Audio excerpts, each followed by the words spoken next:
I never thought saying no would change my life. But when I refused to pay Karen's HOA fees, the woman turned my entire world upside down. It started like any other afternoon. I had just finished mowing my front yard when Karen strutted over in her pastel pink sweatsuit, clipboard in hand, eyes locked on mine like a predator stalking prey. I'd only lived in the neighborhood a few months, but I already knew her reputation, president of the HOA, self-declared neighborhood queen, and a certified nightmare. She didn't even say hello. Just flipped through her paperwork and said, "You owe $1,327.46 for community landscaping, gate repairs, and water line maintenance." I blinked. What? That can't be right. I don't use any of that, and no one told me about any fees. Karen's tone sharpened. It's in the HOA agreement. Didn't you read the fine print? You signed it. But I hadn't. That was the thing. My home was not part of I'd made sure of that before buying it. My lot sat just outside the HOA boundary line, a legal technicality Karen either didn't know or was hoping I didn't know. I calmly explained it to her, showed her. The deed. She looked at it, then looked at me with disgust. You think you're better than us, huh? Living here without paying your share like some freeloader? I shrugged. It's not about being better. I'm just not legally obligated to pay, that's all. Karen didn't take rejection well. She stormed off muttering something about ungrateful new neighbors and teaching me a lesson. I thought that was the end of it.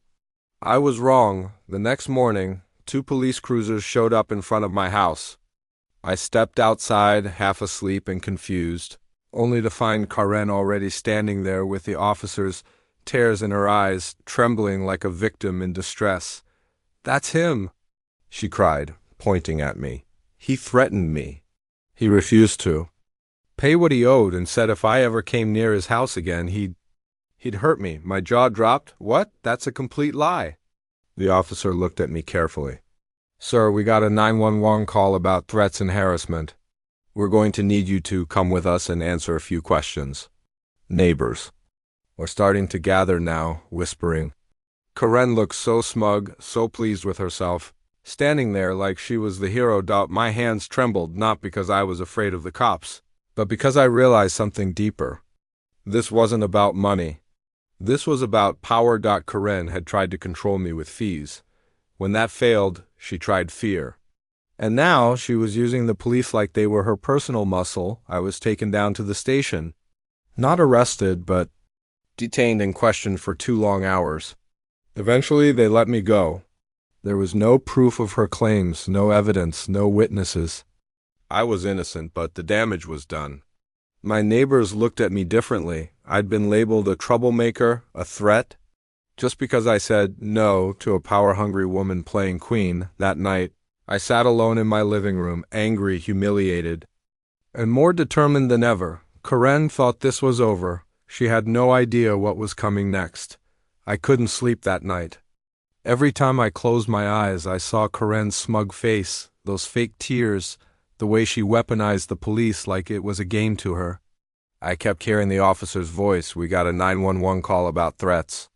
I had done nothing, but somehow I was the one sitting under fluorescent lights, being interrogated like a criminal. Something inside me snapped. This wasn't just about HOA fees anymore. This was personal. Karen had tried to ruin my name, smear me in front of the entire neighborhood, and worse, she nearly got me arrested on false charges. And if I didn't push back, she'd keep going. People like her always do. So I started digging. First, I pulled up every document related to my house. My deed, my boundary map, the original HOA filings with the county, everything. As I expected, my property was legally exempt. Not part of the HOA, no dues, no obligations, no jurisdiction. The line was drawn sharp and clear, and Karen had crossed it. Then I went deeper. I requested the HOA's financial records legally. They're public under the state's HOA transparency laws. And what I found made my blood run cold. Karen had been billing residents for projects that were never completed, charging for landscaping that hadn't been done in over a year, repairs that had no receipts, community funds that had been drained. into miscellaneous administrative expenses that all pointed back to one thing: Karen wasn't just overstepping. She was scamming the neighborhood. Armed with evidence, I met with 3 of my neighbors, people I'd barely spoken to. Before, I showed them everything. At first they were skeptical, but once they saw the numbers, the maps, and the bank statements, their expressions shifted from doubt to fury. "She's been making us pay for ghost work?" one neighbor asked. "For years?" "Yes, And when I refused, called the cops on me." That was the turning point. Word spread like wildfire. More neighbors came forward. A retired contractor remembered quoting Karen for a sidewalk job she never hired him for yet billed everyone for. A mother of 2 said Karen fined her $500 for noise violations that were never documented. People had been afraid to speak out. Now they had a reason not to stay quiet. But Karen? She didn't seem worried. The next time I saw her, she was standing in her front yard watering dead plants with a garden hose like nothing had happened.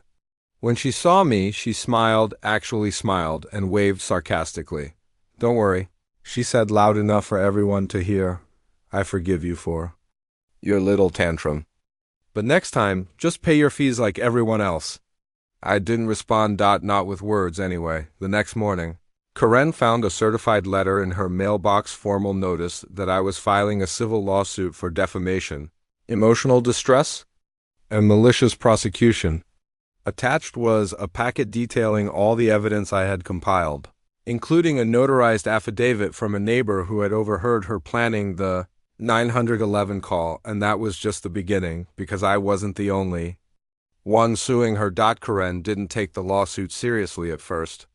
The day after she got the notice, she strutted around the neighborhood like she was untouchable, telling anyone who'd listen that some loser with a chip on his shoulder was trying to scare her with paperwork.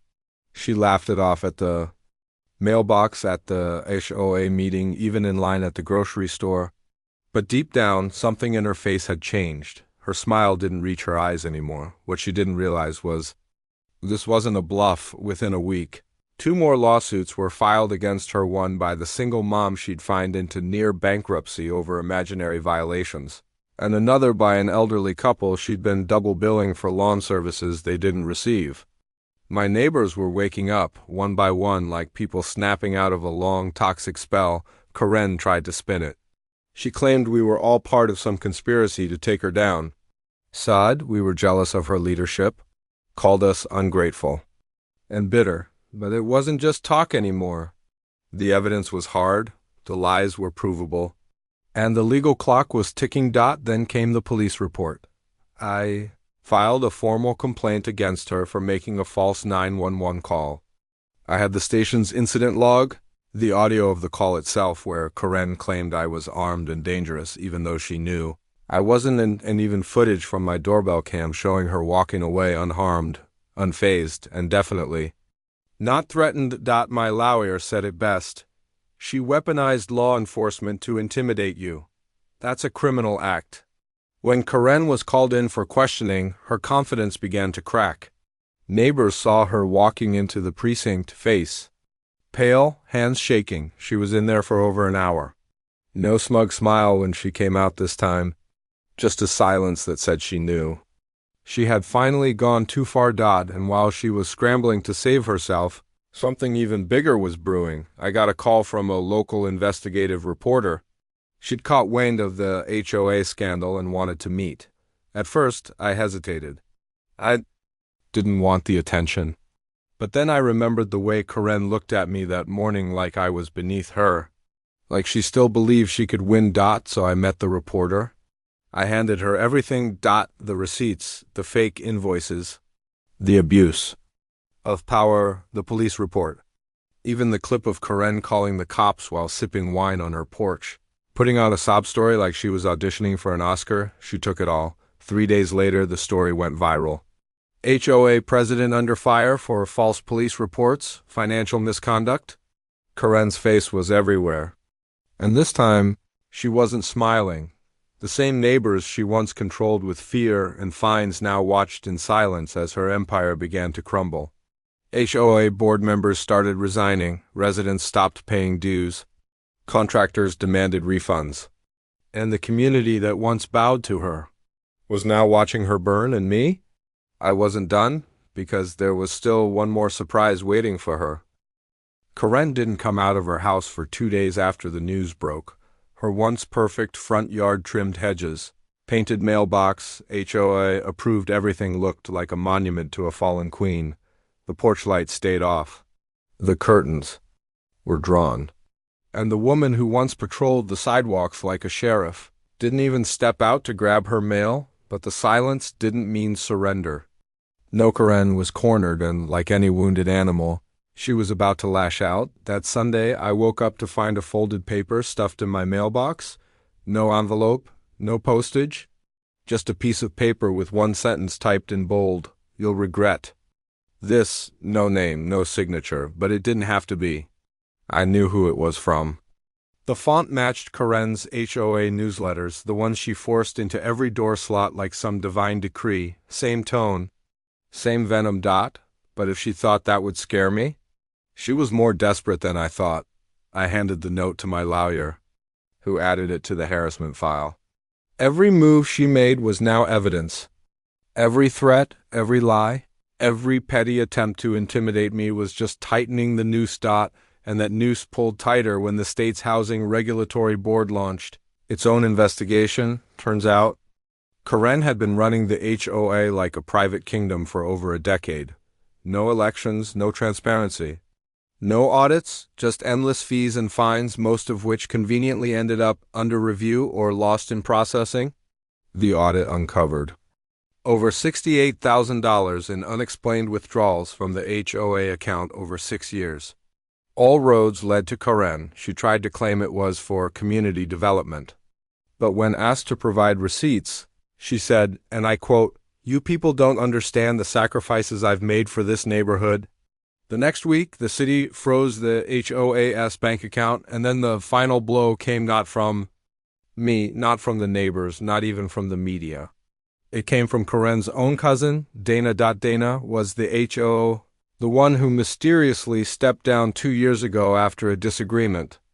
Nobody knew what it was about until now. Dana reached out to the local news team and turned over a USB drive full of document spreadsheets, emails, even voice memos Karen had sent her. In one of them, Karen laughed and said, "No one reads the bylaws anyway. They'll pay whatever I say. And if they don't, I'll fine them into submission." It aired that night. Raw, unfiltered. National news picked it up the next morning.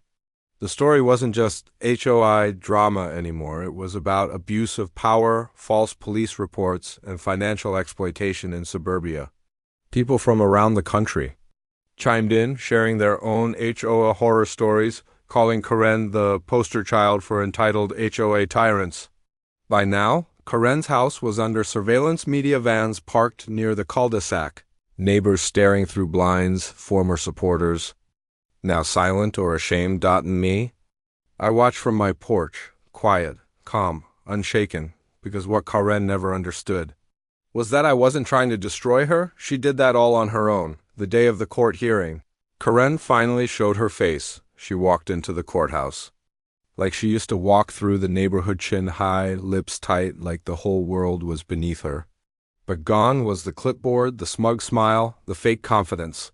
She looked small, worn, and alone. The courtroom was packed. Half the neighborhood showed up, some as witnesses, others just to see the woman who had ruled over them finally held accountable. Even Dana, her cousin, sat quietly in the back row, her eyes locked. On the floor, Karen refused to look at any of us. Her lawyer tried everything, claimed she was stressed, overworked, misunderstood. Tried to paint her as a volunteer who had given years of her life in service to the community. But the judge wasn't buying it. Neither was the jury. They listened to the 911 call, heard the lies in her voice. They saw the evidence, dozens of documents, bank statements, surveillance footage, and witness testimony. They listened to the stories of neighbors who'd been bullied, fined, and threatened for years. And they saw the pattern. Karen didn't make a mistake. She made a choice. She chose power over people, control over community, lies over accountability. In the end, The verdict was unanimous. Karen was found guilty of defamation, false reporting, and civil harassment. She was ordered to pay damages over $85,000 in total, not just to me but to multiple residents. The HOA was dissolved by court order, and a new community association was formed without her, but that wasn't the part that hit her hardest. It was what the judge said next. You used fear as a weapon, you used public trust as a tool, and you used law enforcement like a toy you could throw at anyone who disagreed with you. That ends today. Karen didn't cry, she didn't argue. She just nodded slowly, like the weight of it had finally settled in her bones. She left the courthouse quietly, but the neighborhood never forgot. Her house went up for sale a month later quietly. Without a goodbye, a for sale by owner sign appeared, then disappeared, and one day she was just gone. No moving truck, no boxes, just silence where chaos used to live. I still live in the same house. The grass grows freely now. The sidewalks are peaceful. No more petty fines. No more fake HOA letters. No more threats disguised as rules. Sometimes I sit on my porch and look at the spot where Karen used to stand, barking orders and judging everything that moved, and I smile, not out of revenge but out of peace, because in the end, she tried to bury me with lies, but all she did was plant the truth, and the truth, it set all of us free.